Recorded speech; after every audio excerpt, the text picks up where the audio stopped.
Imagine standing before an angry court, on trial for your life, all because you dared to say that the sun was not a living god, but a burning stone. This was the fate of one brave philosopher who looked up at the heavens, refused to bow to superstition, and paid a terrible price for daring to think. Long ago, in a Greek city called Clazomenae, on the coast of what is now Turkey, a boy was born into wealth, comfort, and privilege.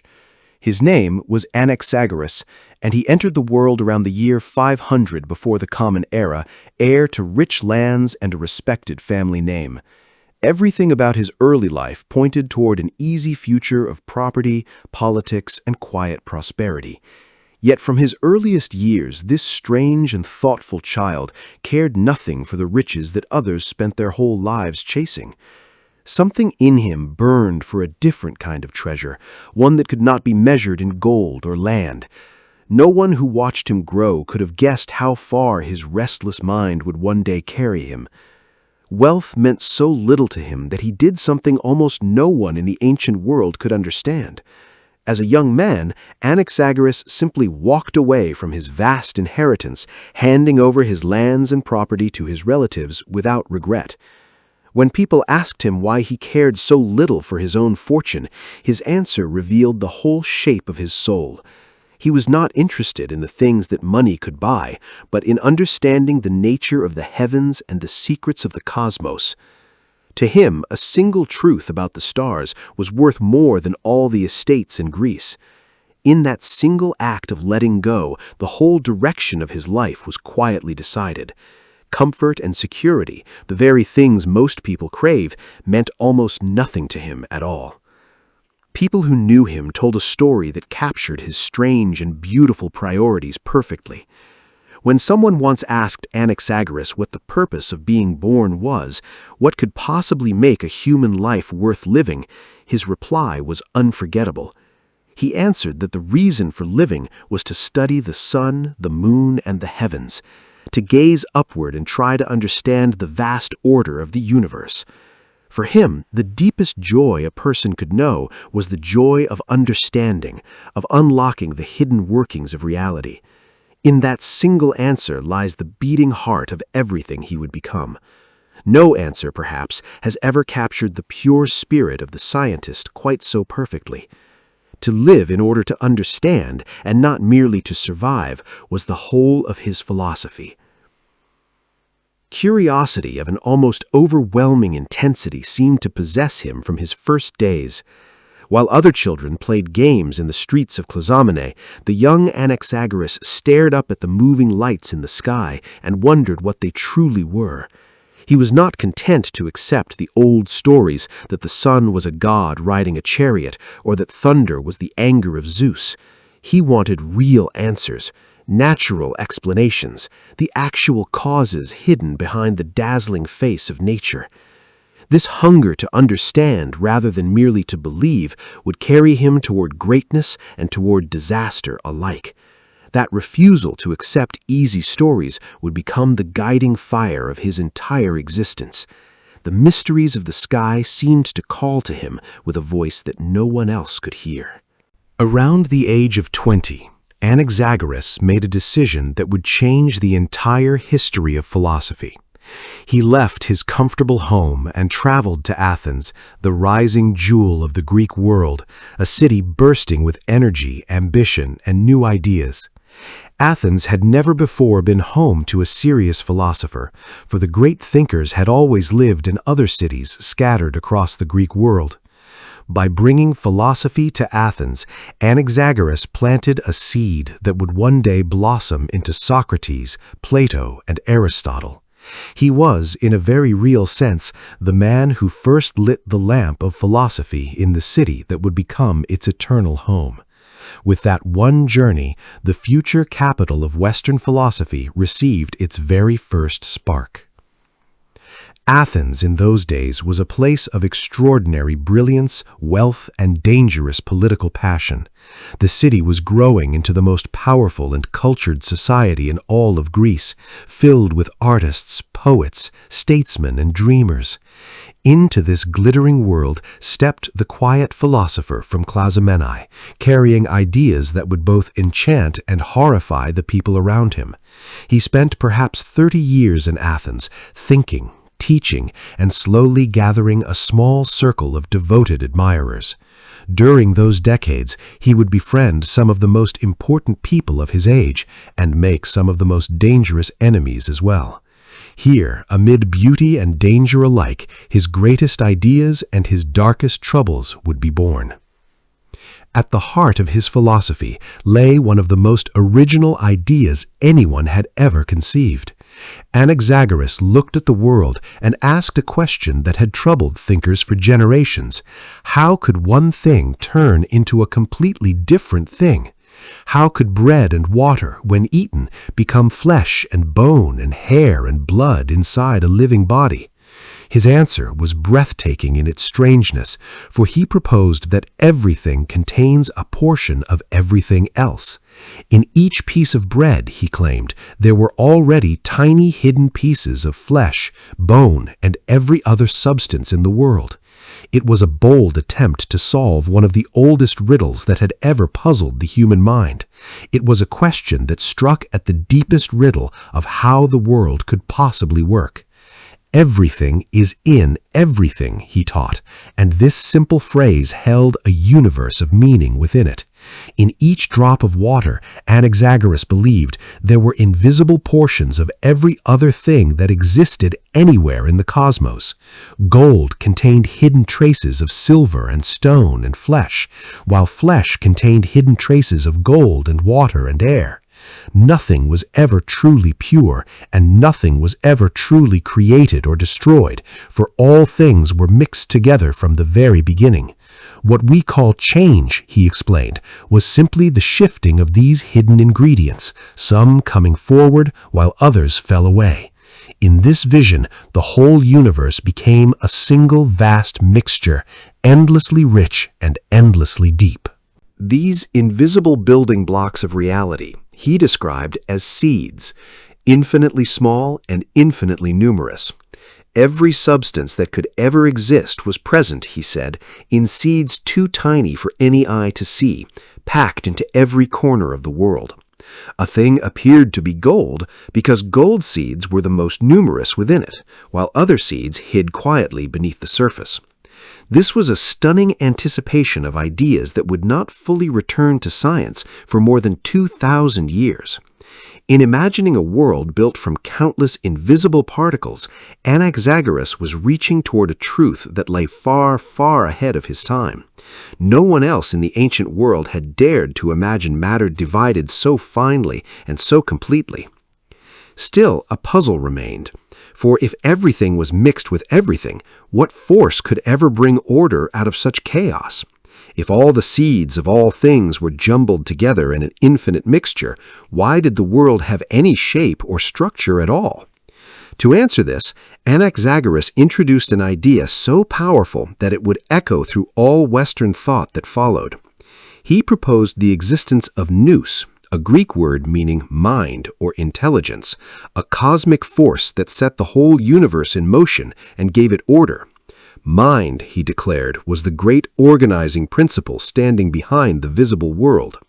Without some guiding power, he saw, the infinite mixture could never have become a world at all. That single question would lead him to one of the most influential ideas in all of philosophy. Nous, or cosmic mind, was unlike anything the earlier philosophers had ever imagined. Where thinkers before him had spoken of water, air, or fire as the source of all things, Anaxagoras spoke of something utterly different, something that thinks. This mind, he said, was infinite, independent, and mixed with nothing else, pure and alone in its power. It was mind that first set the swirling cosmos spinning, separating the mixed seeds and arranging them into stars, planets, oceans, and living things. For the first time in history, a thinker had suggested that intelligence itself might be the fundamental force shaping the entire universe. With this single stroke, he lifted the human imagination to a height it had never reached before. This idea of a cosmic mind sent ripples through philosophy that are still felt to this very day.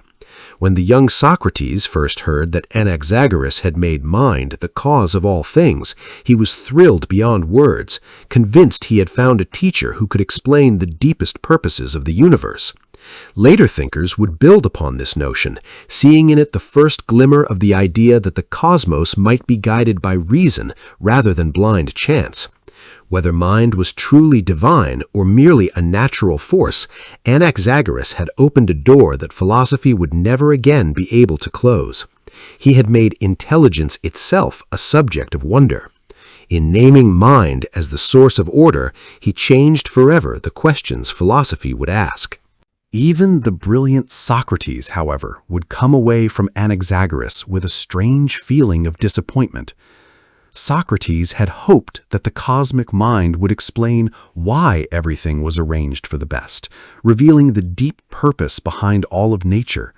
Instead, he found that Anaxagoras used mind only to start the cosmic motion, then explained everything else through ordinary physical causes like air and rotation.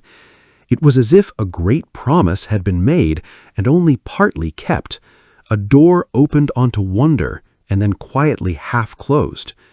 This tension between purpose and mechanism would haunt philosophy for thousands of years to come. That half-kept promise would trouble the greatest thinkers for more than 2,000 years. While these grand ideas unfolded, Anaxagoras was also making discoveries about the heavens that were astonishingly ahead of their time. He studied the moon with the patient eye of a true scientist, and he arrived at a conclusion that seems obvious now, but was revolutionary then. The moon, he declared, does not shine with its own light, but merely reflects the light of the sun, like a great mirror in the sky. With this single insight, he swept away centuries of myth and offered a clear, natural explanation for the changing phases of the moon. He was doing real science thousands of years before the word even existed. With nothing but patient observation, he had glimpsed a truth that myth had hidden for ages. His patient nights of watching the sky had begun to unlock secrets no one before him had grasped. His understanding of eclipses was equally brilliant and equally far ahead of his age. Anaxagoras correctly explained that a solar eclipse happens when the moon passes directly between the Earth and the sun, blocking its light. He understood that a lunar eclipse occurs when the Earth's own shadow falls upon the face of the moon, darkening it. These were not lucky guesses, but the fruits of careful observation and fearless reasoning about the machinery of the heavens. In an age when eclipses filled entire armies with terror, believing them signs of divine wrath, Anaxagoras calmly explained them as simple shadows. To explain the terror of a darkening sky as a mere shadow took a rare and fearless clarity of mind. He was treating the vast heavens not as a realm of gods, but as a machine that could be understood. Then came the idea that would ultimately destroy him, the most dangerous thought he ever dared to speak aloud. Anaxagoras looked at the blazing sun, worshipped as a mighty god across the entire ancient world, and declared that it was no god at all. The sun, he said, was nothing but an enormous mass of glowing hot metal or fiery stone, larger even than the whole region of Greece. The stars, too, he claimed, were burning stones flung far across the sky, made of the same ordinary matter as the earth beneath our feet. To the people of his time, these were not just strange ideas, but terrible blasphemies against the gods. With these words, he had crossed a line that his fearful society could never forgive. No thought he ever spoke would prove more dangerous or more prophetic than this one. Consider for a moment just how shocking and courageous this claim truly was. In the ancient world, the sun was not a ball of gas or stone, but the radiant god Helios, a divine being who drove his fiery chariot across the sky each day. To call this sacred god a mere lump of burning rock was to strike at the very heart of everyone's deepest religious beliefs. Anaxagoras was not merely offering a scientific theory, he was challenging the entire spiritual worldview of his society. And in a world where offending the gods could bring death, such courage carried a terrible and growing danger. In daring to say it, he set his own brilliant reason against the faith of an entire civilization. The gap between his fearless reason and his fearful age had never yawned so wide as here. One curious event may have first drawn attention to his startling ideas about the heavens. Around this time, a huge meteorite reportedly fell from the sky near a place called Aegospotami, blazing down to earth in a streak of fire. Some ancient writers say that Anaxagoras had actually predicted this fall, or at least used it as proof that the heavens were made of ordinary stone. Here, it seemed, was solid evidence dropped from the sky itself, a piece of the cosmos that anyone could touch and hold. To Anaxagoras, this burning rock confirmed his boldest claims, that the shining bodies above were not gods, but glowing stones. To Anaxagoras, it was not an omen from the gods, but a lesson written across the sky in fire. During his years in Athens, Anaxagoras formed a friendship that would shape the destiny of the entire city. He became the teacher and close friend of Pericles, the brilliant statesman who would lead Athens to the very height of its golden age. Pericles absorbed the philosopher's calm rationality, his freedom from superstition, and his majestic way of thinking about the world. It was said that Anaxagoras gave Pericles a certain loftiness of mind, a serene dignity that lifted him above the petty fears of ordinary men. Through this friendship, the quiet philosopher's influence flowed directly into the leadership of the greatest city in Greece. Through that bond, the calm light of philosophy reached into the very heart of Athenian power. There is a touching story that reveals the deep bond between the philosopher and the statesman. Once, during a frightening storm at sea, the sailors aboard Pericles' ship were paralyzed with terror as the sky darkened around them.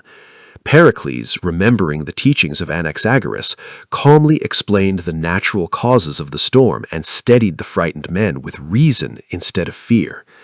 On another occasion, when an eclipse threw the Athenian fleet into panic, Pericles used the philosopher's knowledge to calm his soldiers and explain the darkness. In these moments, we see how one man's fearless thinking could ripple outward to steady an entire people. Such moments show how a single fearless idea can spread outward to steady a whole frightened people. But the same friendship that raised Anaxagoras high would also help to bring him crashing down. Pericles had powerful political enemies who hated his growing influence over Athens and longed to see him humbled. Unable to strike directly at the beloved leader, these enemies chose instead to attack the people closest to him, hoping to wound Pericles through his friends. Anaxagoras, the foreign philosopher with his scandalous ideas about the gods, made a perfect and vulnerable target. His teachings about the sun being a stone gave his enemies exactly the weapon they had been searching for. In striking at the philosopher, they hoped to wound the great leader who stood just beyond their reach. His scandalous ideas about the sun and stars made him the easiest of all targets to attack. Soon a law was passed in Athens that seemed designed almost perfectly to destroy a man like Anaxagoras. This decree declared it a crime to disbelieve in the gods or to teach theories about the heavens and celestial bodies. It was a chilling attack on the freedom to think, a law that made the very act of scientific curiosity a punishable offense. Under this cruel decree, Anaxagoras was accused of impiety, the terrible crime of dishonoring the gods of the city. The philosopher, who had given his whole life to understanding the heavens, now faced death for the crime of understanding them too well. With this decree, the freedom to wonder about the heavens was suddenly made a crime punishable by death.